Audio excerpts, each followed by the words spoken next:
నేను ఎంతో మందిని కలిసిన ఆరోగ్యం బాలేదమ్మా చేర్చుకోలేకుండామమ్మా అని. మీరు ఒకరా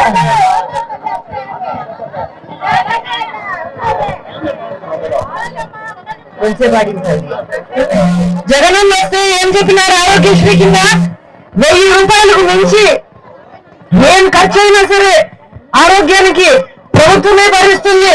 ఆరోగ్యశ్రీ కార్డు మనం ఆంధ్ర రాష్ట్రంలో కాదు, కర్ణాటకకు పో, తమిళనాడుకు పో, మహారాష్ట్రకు పో, అంటే బెంగళూరులో చూపించుకో, మెడ్రాస్ లో చూపించుకో, ముంబైలో చూపించుకో, ఎక్కడ చూపించుకున్నా మనకు 1000 రూపాయల పైన ఏం ఖర్చు అయినా ప్రభుత్వమే భరిస్తుంది ఆరోగ్యశ్రీ కింద.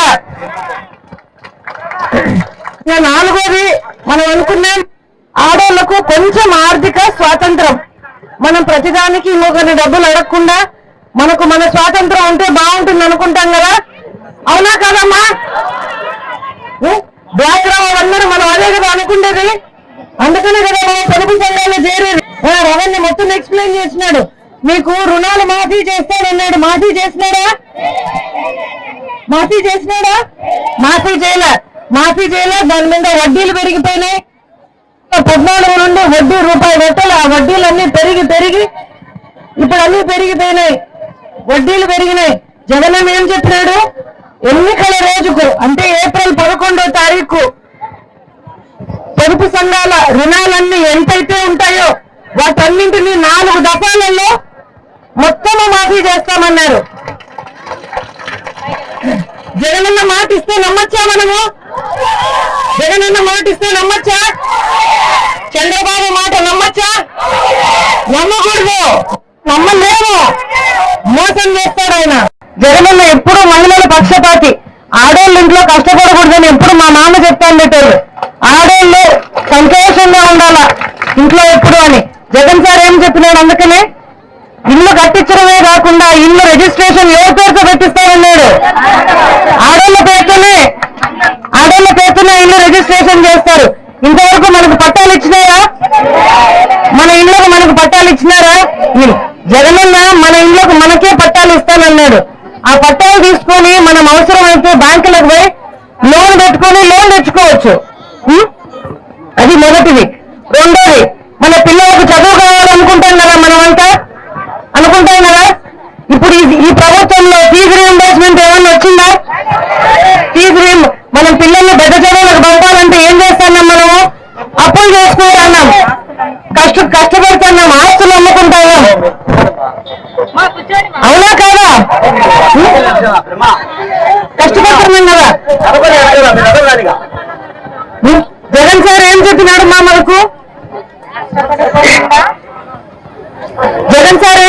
మనకు? కేజీ నుండి పీజీ వరకు పిల్లలకయ్యే చదువులకయ్యే ఖర్చు ఎంత ఖర్చు అయినా సరే దీన్ని చదివి రవీంద్ర నాకు వచ్చి చెప్పినాడు. నేను ఇక్కడికి వచ్చినప్పుడు, అమ్మ అందరికీ చెప్పండి, మనకు ఆపోజిట్ గా ఉండేటోళ్ళు చెప్తున్నాడు జగన్ సార్ పిల్లలకి ఎక్కువ రావడం లేదని అని అన్నారు. నేను ఆయన చెప్తే నేను మనసులో అనుకున్నా, పిల్లలకు కాదు జగన్ సార్ ఇంటికి కూడా ఎక్కువ రావడంలా. ఎందుకు? ప్రజల మధ్యలో ఉన్నారు కాబట్టి. పిల్లలకే కాదు మా ఇంటికి కూడా రావడంలో ఎక్కువ జగన్. ఎందుకంటే ప్రజల మధ్యలోనే ఉన్నాడు. 14 నెలలు పాదయాత్ర చేసినాడు. 14 నెలలు పాదయాత్ర చేసినాడు జగనన్న ఇంటికి రాకుండా. ఒక మనిషికి సాధ్యమయ్యేది కాదు. గత 9.5 సంవత్సరాలుగా ఈ కష్టం లేదనకుండా కష్టం చేసినారు. 16 నెలలు జైల్లో పెట్టినారు. 14 నెలలు పాదయాత్ర చేసినారు. ఓదార్పు యాత్ర వారాలు నెలలు తరబడి చేసినారు జగనన్న. 9.5 సంవత్సరాలుగా అంత కష్టపెట్టినారు. జగనన్న కూడా 10వ కోసం అంతే కష్టపడినాడు. ఎక్కడే కానీ రాజీ పడలేదు. ఎక్కడే కానీ ఎంతో భయపెట్టడానికి ప్రయత్నం చేసినారు. నీకు అది చేస్తాం, నిన్ను మంత్రి సోనియా గాంధీ చెప్పినారు, నిన్ను మంత్రి చేస్తాం, ముఖ్యమంత్రిని చేస్తాం, ఇవన్నీ వద్దనుకున్నారు జగనన్న. ప్రజలే కావాలి, నేను ఇచ్చిన మాట కావాలని మాట కోసం ఎన్ని కష్టాలు పడినాడు. మనమంతా మన ఊళ్ళో మన ఊరు మనిషి జగనన్న. మనమంతా జగనన్నకు నిలబడి తాను గుర్తుకు ఓటేసి అన్నవాళ్ళు చెప్తున్నారు, మనం వేసే ప్రతి ఓటు రాష్ట్రానికి మనం చేసే మేలు. మన ఎమ్మెల్యే కోసం కాదు మనం చేసేది, రాష్ట్రంలో రావాల్సిన మార్పుకు మనం వేసే ఓటు మంది. ఫ్యాన్ గుర్తుకు ఓటేసి జగనన్నను అవినాష్ అన్నను గెలిపించాలని మిమ్మల్ని అందరినీ ప్రార్థించి వేడుకుంటామమ్మా. నమస్తే అమ్మా. నమస్తే అమ్మా. లాస్ట్ 4-5 days గా చేస్తా కూడా మేజర్ గా అందరు చెప్తా ఉండేది నీళ్ళ ప్రాబ్లం చెప్తా ఉన్నారు. 5 years లో అసలు ఇండ్లే రిలీజ్ కాలేదనుకుంటా. మేము ఊర్లలో తిరిగినప్పుడు కూడా టీడీపీ నాయకులు ఒకరో ఇద్దరో వాళ్ళ ఇండ్లు పెద్ద పెద్దగా ఉన్నాయి, కానీ పాపం మిగతా వాళ్ళ పరిస్థితి అంతా చాలా దీనంగానే ఉంది. సో అదే వీధిలో ఉంటే ఆ లీడర్ల వీధిలో ఉండే వాళ్ళు కూడా అన్హ్యాపీగా ఉండారు. ఎందుకంటే వాళ్ళకి ఇండ్లు రాలే, వాళ్ళకి పెన్షన్లు లేవు, వాళ్ళకి రేషన్ కార్డ్స్ లేవు. సో అసలు గడిచిన 5 ఏళ్లుగా ఏమి జరిగిన 10 ఏళ్లుగా కూడా ఏమీ జరిగినట్టుగా లేదనుకుంటా. అందరూ రాజశేఖర రెడ్డి సార్ వచ్చినప్పుడు మాకు రోడ్లు వచ్చినాయి, రాజశేఖర రెడ్డి సార్ ఉన్నప్పుడు మాకు ఇండ్లు ఇచ్చినారు, మాకు రేషన్ కార్డులు ఇచ్చినారు అనే చెప్తారు. వాళ్ళందరికీ తెలుసు అనుకుంటా చంద్రబాబు చేసే మోసం చూస్తున్నారు అనుకుంటా. జగన్ అన్న ఇచ్చిన హామీలు కూడా వాళ్ళకి నమ్మకం ఉంది. ఎందుకంటే జగన్ గారు గడిచిన 9.5 సంవత్సరాలు కూడా ప్రజల మధ్యలో ఉంటా ప్రజల ఇష్యూస్ ఏంటి, యాక్చువల్ గా వాళ్ళు ఏమేం ఫేస్ చేస్తున్నారు అని దాన్ని బేస్ చేసుకొని నవరత్నాలు చేసినారు కదా. సో అది కాకుండా ఈ 9.5 ఏళ్ళు జగన్ ఎక్కడ ఏ కాంప్రమైజ్ కాలే, ఏ విషయంలో కూడా కాంప్రమైజ్ కాలే. తన విలువల విషయంలో కానీ ఒక నిజాయితీతో రాజకీయాలు చేయడం విషయంలో కానీ తను నిరూపించుకున్నాడు. అంటే మధ్యలో ఎంతో మంది రకరకాలుగా మాట్లాడిండొచ్చు, రైట్ ఆఫ్ చేసిండొచ్చు, కానీ ఆయన ధైర్యము, ఆయన చూపించిన విశ్వసనీయతనే ఆయన నిలబెట్టింది. ఈరోజు ప్రజలందరూ నమ్ముతున్నారు. ఈయన ఒకసారి చెప్పినాడంటే చేస్తాడు అనే నమ్మకం ఉంది. జగన్ కూడా అంతే ఆలోచన చేసి చెప్పినాడు. చేసిన నవరత్నాలు కానీ చెప్పిన ప్రామిసెస్ అన్ని కూడా అంతే ఆలోచన చేసి. ఆనాడు మా తాతగారు ఎన్టీ రామారావు గారు కానివ్వండి, ఇప్పుడు మా మామగారు చంద్రబాబు నాయుడు గారు, ఇప్పుడు మా వారు లోకేష్ గారు కూడా మహిళల్ని ఒక మహాశక్తిగా తీర్చిదిద్దడానికి ఎంతో కష్టపడుతున్నారు. అది చూస్తూ ఉంటే నాకు చాలా గర్వంగా ఉంది. నారా లోకేష్ గారి ఆశయాలు మన మంగళగిరి మహిళలకు ఎంతో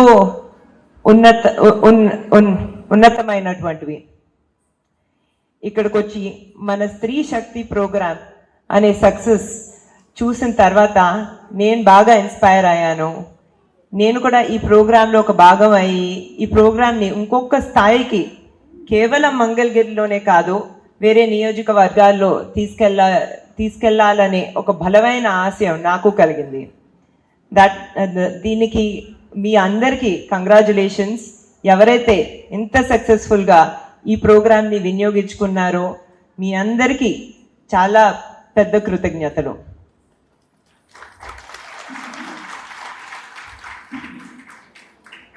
అదే కాకుండా ఇప్పుడు ఎన్టీ రామారావు గారి గురించి మాట్లాడాలంటే ఆయన మహిళలకి ఎంతో చేయటం జరిగింది. భారతదేశంలో మొట్టమొదటిసారి మహిళలకు ఆస్తుల్లో సమాన భాగం కల్పించింది ఎన్టీ రామారావు గారే. అదే కాకుండా భారతదేశంలో మొట్టమొదట మహిళా విశ్వవిద్యాలయ స్థాపించింది ఎన్టీ రామారావు గారే. అదే కాకుండా మహిళలు రాజకీయాల్లో కూడా చాలా పెద్ద భాగంగా ఉండాలని మహిళలకు 33% రిజర్వేషన్ అందించింది ఎన్టీ రామారావు గారే. అది మీ అందరికీ తెలిసింది. మహిళల మీద ఇంత ఫోకస్ పెట్టిన ఎన్టీ రామారావు గారి మార్గంలో నారా చంద్రబాబు నాయుడు గారు కూడా ఎంతో చేయటం జరిగింది. అది మీ అందరికీ తెలిసింది.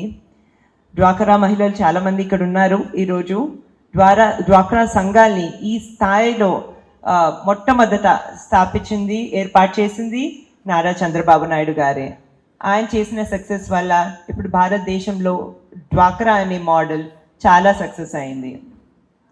అదే కాకుండా ఎన్నో లక్షలాది మంది మీద పాజిటివ్ సక్సెస్ ఇంపాక్ట్ అయ్యేలాగా దీపం పథకం ద్వారా కూడా ఫ్రీ గ్యాస్ కనెక్షన్ అందించింది నారా చంద్రబాబు నాయుడు గారే.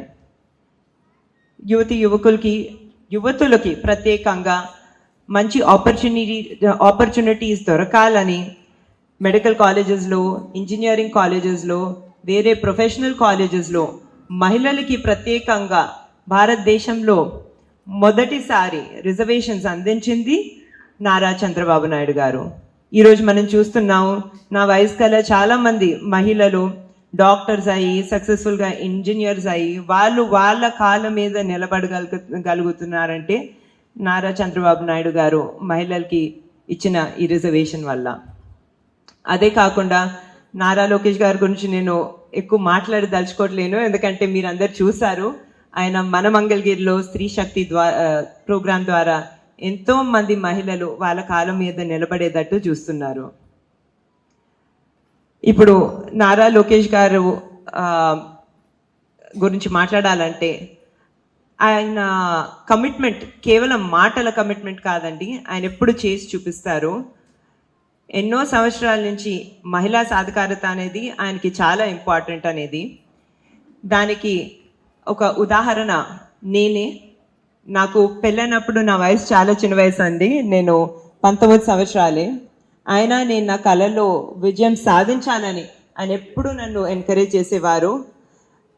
నేను పై చదువులు చదవటానికి అమెరికాకి వెళ్ళటానికి ఎంతో ఎంకరేజ్ చేశారు. ఒకసారి కాదు 2 సార్లు వెళ్ళాను పెళ్ళైన తర్వాత నేను అమెరికాకి పై చదువుల కోసం. అదే కాకుండా బయటకు వెళ్ళి వేరే కంపెనీలో వేరే పరిశ్రమల్లో పని చేయాలన్నా కూడా ఆ ఎక్స్పోజర్ కోసం కూడా చాలా సపోర్ట్ చేశారు. ఈరోజు నేను హెరిటేజ్ ఫుడ్స్ ఎగ్జిక్యూటివ్ డైరెక్టర్గా కంపెనీని నడుపుకెళ్తున్నానంటే, అదే కాకుండా ఎన్టీఆర్ ట్రస్ట్ ద్వారా మన ఇండో అమెరికన్ క్యాన్సర్ హాస్పిటల్ ద్వారా సేవా కార్యక్రమాలు చేయగలుగుతున్నానంటే అది కేవలం నారా లోకేష్ గారి సపోర్ట్ వల్లనే.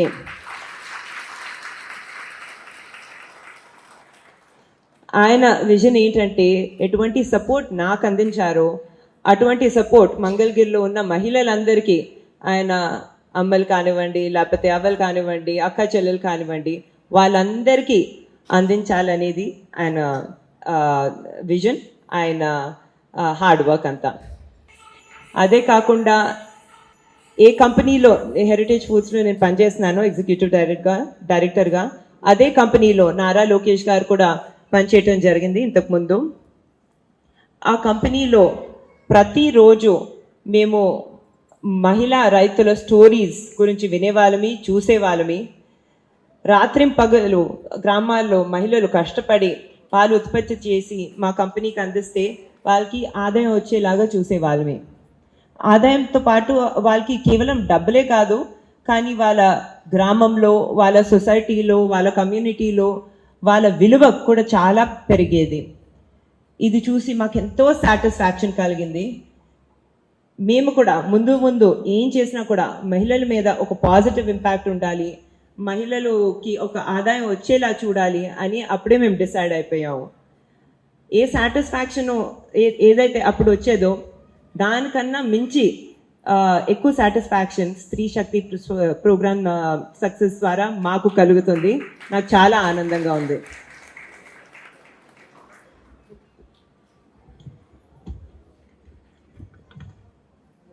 ఇప్పుడు లోకేష్ గారి విజన్ ఏంటంటే మంగళగిరిలో ఉన్న ప్రతి మహిళ తన కాళ్ళ మీద తన నిలబడాలి.